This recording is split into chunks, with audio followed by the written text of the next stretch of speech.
Dear students, Assalamu alaikum. In this video, I shall discuss about another name reaction, that is Perkin reaction. Hope this video will help you to understand my lecture and will also help other persons who are interested on this topic. Perkin reaction is also known as Perkin condensation reaction. This reaction was developed by English chemist William Henry Perkin. It gives an alpha-beta unsaturated aromatic acid by aldol condensation of an aromatic aldehyde and acid anhydride in the presence of an alkali salt of that acid. The alkali salts acts as a base catalyst and other bases can be used instead.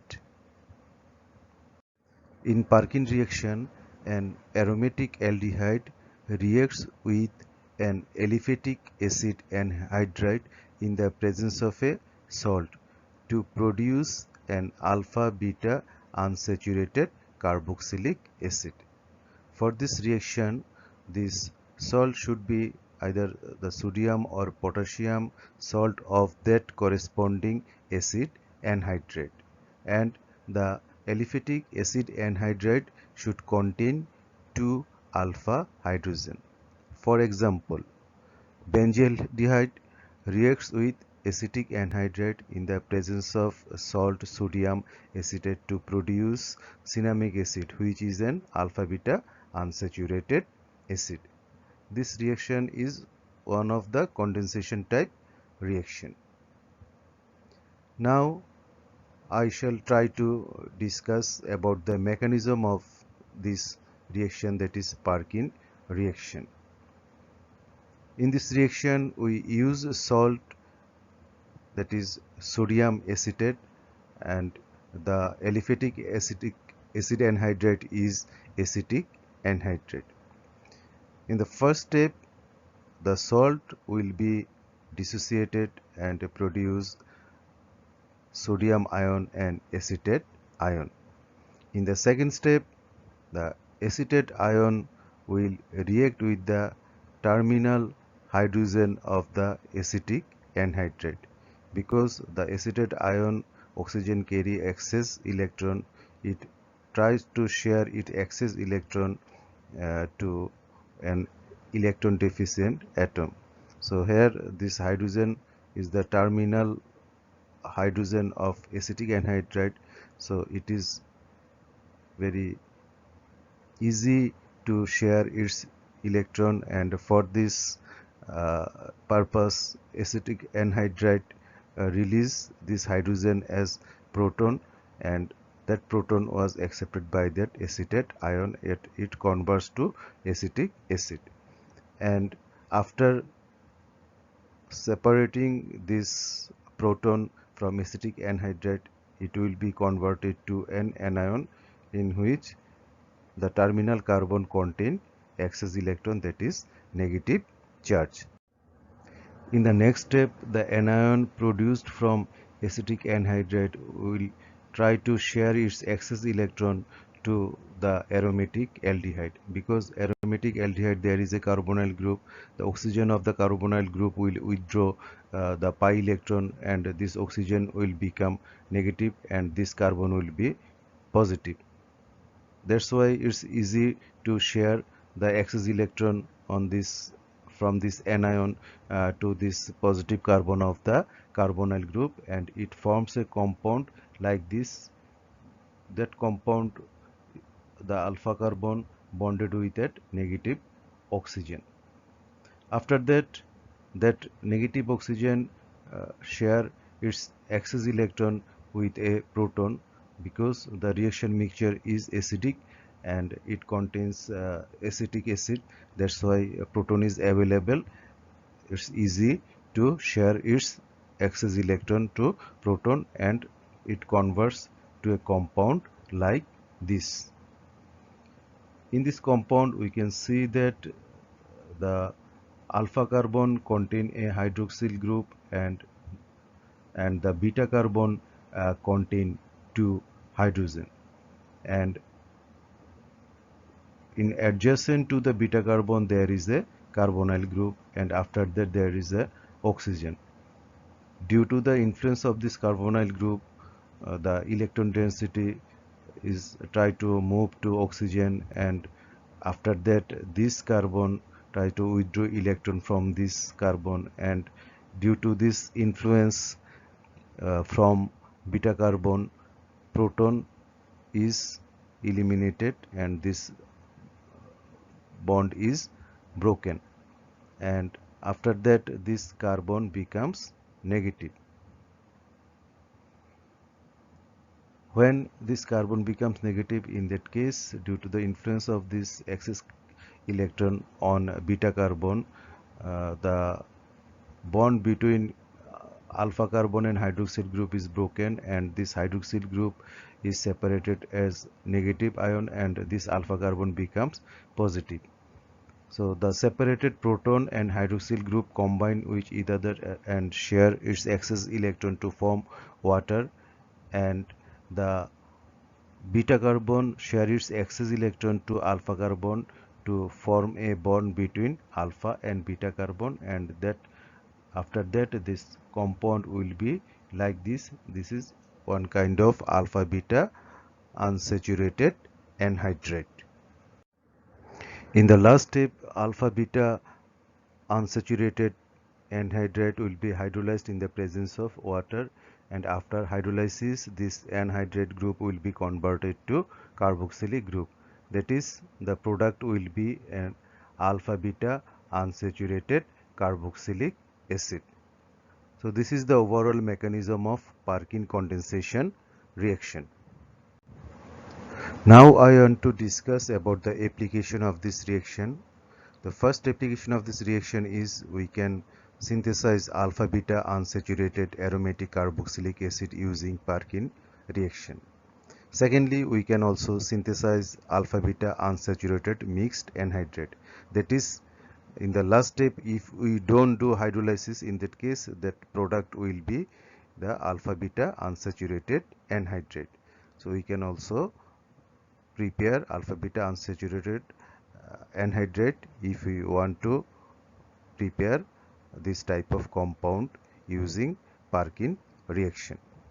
Third application of this reaction is synthesis of saturated aromatic carboxylic acid.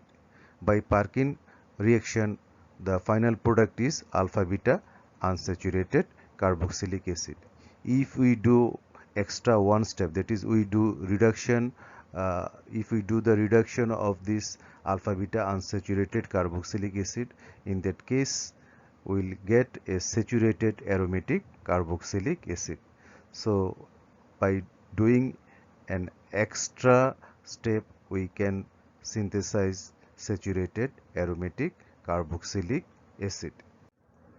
Next application is the synthesis of unsaturated aromatic aldehyde. After Parkin reaction, this product is alpha beta unsaturated carboxylic acid. If we do another step reaction, that is another name reaction, Reisman reduction reaction, in that case that carboxylic group will be converted to aldehyde group. Reisman reduction reaction is another reaction. That reaction, using that reaction we can convert carboxylic group to aldehyde group. Anyway, using Parkin reaction and extra Reisman reduction reaction, we can prepare alpha beta unsaturated aldehyde if you want to make that type of compound. Next application is synthesis of alpha beta unsaturated acid. So we will get an alpha beta unsaturated carboxylic acid after Parkin condensation, and if we react this alpha beta unsaturated carboxylic acid with an alcohol, in that case we can prepare alpha beta unsaturated ester. Next application is the synthesis of coumarin. For the coumarin synthesis, we can use a orthohydroxy aldehyde, that is orthohydroxy benzaldehyde with acetic anhydride in the presence of sodium acetate salt. That is, if we maintain the reaction condition of Parkin condensation using this starting material, in that case after Parkin condensation this type of product will be produced. We can see in this structure there is a 2 hydroxyl group which is close to each other in three-dimensional way, I mean in three-dimensional structure. Due to the close proximity of this 2 hydroxyl group, the one molecule of water will be separated from this portion and the cyclization of that portion will be occur, and this compound will be produced, which is known as coumarin. Coumarin is a natural product which are available in plant. We use coumarin as a flavoring purposes in pharmaceutical and in other chemical industries. So using Perkin condensation reaction we can synthesize coumarin also.